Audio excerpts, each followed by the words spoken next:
బయలుదేరారు.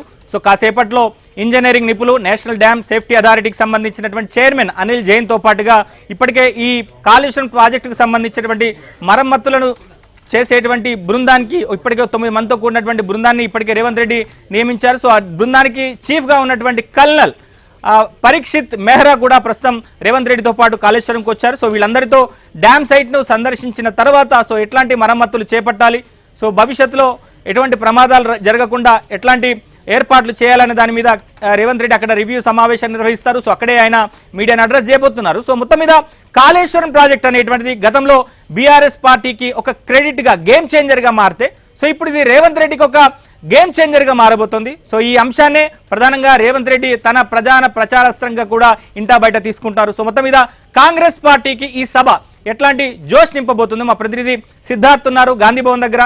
సో సిద్ధార్థ్ తో మాట్లాడదాం. సిద్ధార్థ్, ఏంటి అసలు రేవంత్ రెడ్డి సడన్ గా కేసీఆర్ సభ నిర్వహించాలనుకున్నటువంటి రోజే మేడిగడ్డ బ్యారేజీని సందర్శించడం, అలానే రైతు భరోసా నిధుల విడుదలకు సంబంధించి ఒక సభ నిర్వహించడం, సో కాంగ్రెస్ పార్టీ ఒక వ్యూహాత్మకంగానే ఈ సభను నిర్వహిస్తున్నట్టుగా మనకి చెప్పుకోవచ్చా? దాదాపుగా ఒక 1/2 డజన్ మంది మంత్రులు ప్రస్తుతం రేవంత్ రెడ్డి సభలో పార్టిసిపేట్ చేస్తున్నారు.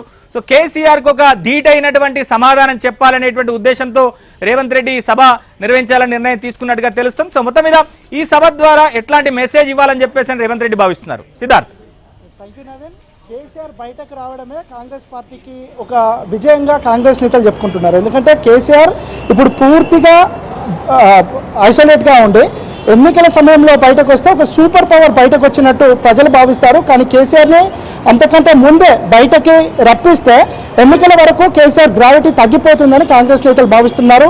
దాంతో భాగంగానే కేసీఆర్ని పదే పదే బయటకు రమ్మనడం, ప్రజల సమస్యల మీద అడ్రస్ చేయమని చెప్పడము, అసెంబ్లీకి రమ్మనడము, ఇట్లా పలు రకాలుగా ఛాలెంజ్లు విసురుకుంటూ పోతున్నారు. ఇక ఈరోజు సభకి సంబంధించినటువంటి విషయాలను చూస్తే మనం ఉదయం నుంచి కాంగ్రెస్కి సంబంధించినటువంటి చాలామంది నేతలతోని, పిసిసి చీఫ్తోని, మంత్రులతోని మాట్లాడితే ఈరోజు సీఎం షెడ్యూల్ దాదాపు ఒక 20-30 రోజుల కిందనే ఖరారైంది. కేసీఆర్ దానికి కౌంటర్గా సభ పెట్టారని కాంగ్రెస్ నేతలు విమర్శిస్తున్నారు. కాళేశ్వరంకి సంబంధించినటువంటి అంశం మొన్నటి అసెంబ్లీ ఎన్నికల్లో కాంగ్రెస్ పార్టీకి ఒక ట్రంప్ కార్డు లాగా ఉపయోగపడిందని చెప్పుకోవచ్చు.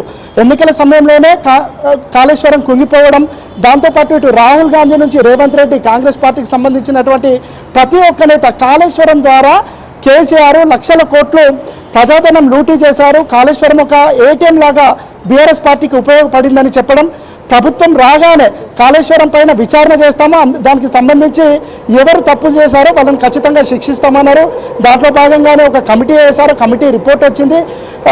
దాంతోపాటుగా ఇటు కేంద్రానికి సిబిఐకి కూడా దీన్ని విచారణ చేపట్టవలసిందిగా సిబిఐకి ఎంక్వైరీకి కూడా కాల్ఫర్ చేశారు. సో మొత్తానికైతే కాళేశ్వరం వేదికగా కేసీఆర్ ఏమేం చేశాడు, కేసీఆర్ ఎంత దోచుకున్నాడు అనే విషయాన్ని కాంగ్రెస్ నేతలు ఈరోజు చెప్పాలని అనుకుంటున్నారు. సీఎం స్పీచ్ కూడా అదే విధంగా ఉంటుంది. ఇటు సీఎం స్పీచ్ అయినా, మాజీ సీఎం కేసీఆర్ స్పీచ్ అయినా పరస్పరం ప్రత్యర్థులపైన విమర్శలు పెట్టడానికి ఈరోజు ప్రధానంగా ఉపయోగపడవచ్చు. ఈ 2.5 సంవత్సరాల పాటు కాంగ్రెస్ ప్రభుత్వం చేసినటువంటి తప్పులపైన కేసీఆర్ మాట్లాడే అవకాశం ఉండగా, ఇటు రేవంత్ రెడ్డి కూడా గత 10 సంవత్సరాలలో కేసీఆర్ చేసినటువంటి తప్పిదాలపైన మాట్లాడే అవకాశం ఉంది. ముఖ్యంగా కాళేశ్వరం ద్వారా ఇప్పుడు మొన్నటి వరకు ఇటు కేటీఆర్ మాట్లాడుతూ ఒక కీలకమైన కామెంట్ చేశారు.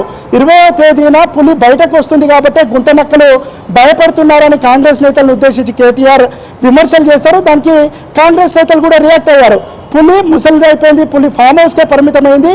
ఒకవేళ కేసీఆర్ తనను తాను పులి అని అనుకుంటే ఆ పులి ఎంతమంది మేకల్ని తిన్నది, ఎన్ని ఆవుల్ని తిన్నది, ఆ పులి అండలో పులిని ఆసరాగా చేసుకొని ఎంతమంది పుల్లులు లాభపడ్డాయో ఈ విషయాలన్నింటినీ ప్రజలకు వివరిస్తామని చెప్పారు.